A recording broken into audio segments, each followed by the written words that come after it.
Ketika di sekolah, kamu akan melihat guru dan siswa. Nah, di sini nggak ada objeknya, teman-teman. Maka yang kita jadikan objek adalah guru dan siswa. Ada 3, ada sekolah, ada guru, ada siswa.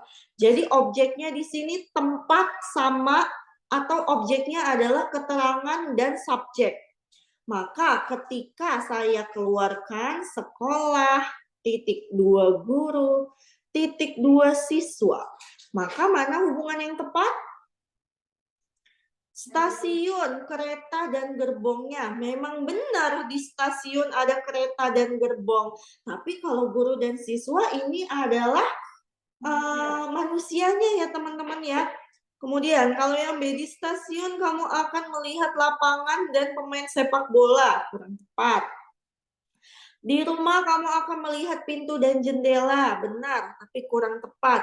Di pasar kamu akan melihat pedagang dan pembeli, betul ya.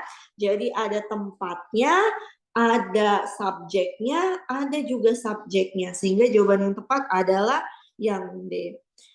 Kak, bisa dijelaskan lagi penempatan SPOK? S itu subjek, P itu predikat, O itu objek, dan K keterangan. Ya, pedagang, pembeli pasar, betul. Oke, jadi untuk soal nomor 5 jawabannya adalah yang D ya. Selanjutnya kita ke soal nomor 6. Hubungan objek pada kalimat. Kakak mempelajari matematika dan literasi bahasa Indonesia. Jadi di sini objeknya adalah matematika dan literasi bahasa Indonesia. Apa hubungannya matematika dan literasi bahasa Indonesia? Sama-sama 2 pelajaran ya teman-teman ya, sama-sama 2 ilmu. Sama-sama 2 pelajaran atau 2 ilmu. Maka mana hubungan yang tepat? Binda mempelajari menari untuk persiapan ujian praktik. Jadi menari dan ujian praktik. Yang B, Pak Guru mengajar mata pelajaran bahasa Inggris bersama siswa-siswi di sekolah. Berarti di sini mata pelajaran bahasa Inggris sama sekolah ya teman-teman ya. Reza mengajarkan tauhid dan akidah. Andung mengerjakan proposal dan rencana kegiatan. Biankan membaca dan menulis materi. Maka yang 2 ilmu adalah tauhid dan akidah. Jawabannya adalah yang C. Karena tauhid dan akidah itu sama-sama 2 jenis ilmu. Betul, sama seperti matematika dan literasi bahasa Indonesia ya teman-teman. Itu juga sama-sama 2 jenis ilmu. Ya, sampai sini ada yang mau ditanyakan?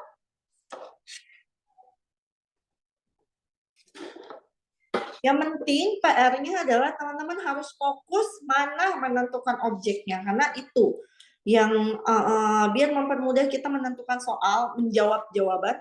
Kenapa bukan deh Kak? Karena proposal dan rencana kegiatan bukan sama-sama 2 jenis ilmu kan teman-teman ya.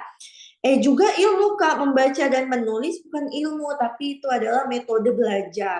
Metode belajarnya membaca dan menulis. Sedangkan kalau ilmu itu namanya ada matematika, bahasa Indonesia, tauhid, akidah, fikih. Dan habis itu ada fisika, kimia, biologi gitu ya.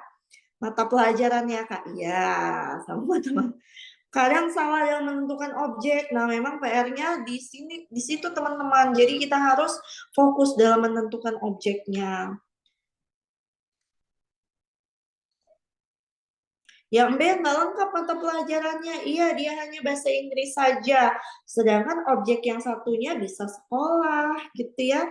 Jadi bahasa Inggris sama sekolah nggak bisa kita jadikan pilihan jawaban. Nggak ada hubungannya terhadap objeknya. Oke, lanjut ya teman-teman ya. Ke soal nomor 7. Hubungan objek pada kalimat cincin merupakan suatu aksesoris yang biasa dipakai di jari. Jadi ini objeknya adalah, berarti objeknya harus sama ya teman-teman. Jadi kalau kita lihat dari pola kalimat langsung sesuai bisa. Kalau kita lihat dari sini objeknya adalah cincin, kemudian bisa aksesoris, bisa jari ya. Tapi karena di sini ada letaknya, jadi kita objeknya adalah jari.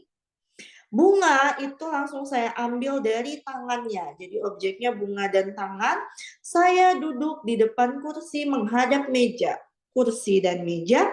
Ani membeli kalung untuk menghiasi lehernya. Sepatu merupakan alat pelindung kaki. Semua orang membutuhkan obat ketika sakit. Nah, antara cincin dan jari, manakah hubungan objek yang tepat? Cincin letaknya di jari. Maka ada dua jawabannya kalau melihat letaknya, yaitu kalung sama sepatu. Tapi mana yang lebih spesifik antara C dan D?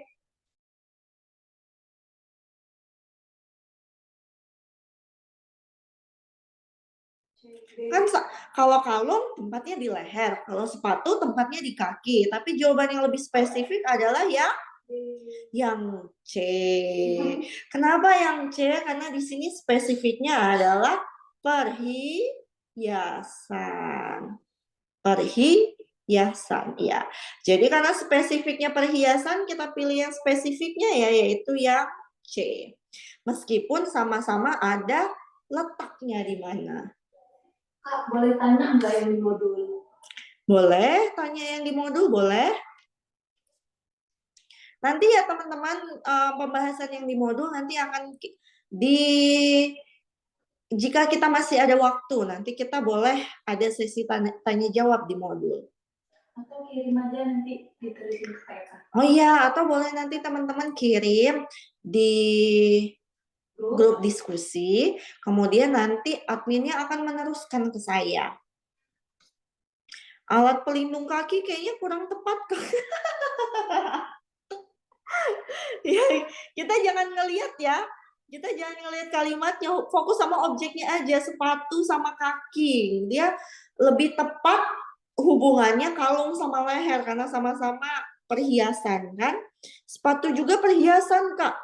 Dia bukan barang berharga yang bisa dijual ya, teman-teman ya. Kalau iya sih bisa dijual ya, tapi bukan termasuk perhiasan barang berharga gitu ya.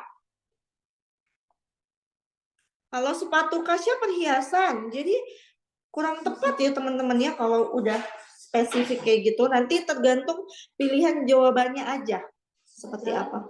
Pakai sepatu kaca ya? Susah aja kalau pakai sepatu. Lanjut dulu ya, kita ke soal nomor 8. Panas ya dia. Tuh sih. Buka aja kan. Bocor. Jangan ribet lah.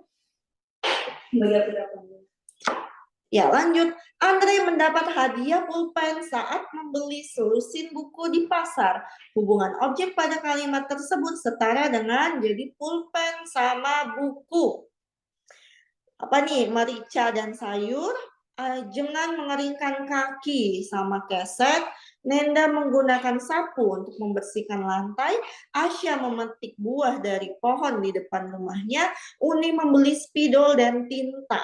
Kalau kita lihat pulpen dan buku ini sama-sama ATK ya teman-teman ya, alat tulis kantor, maka hubungan yang tepat adalah yang E, yaitu spidol dan tinta, karena sama-sama jenis ATK, betul sekali. Ada pertanyaan? Lanjut.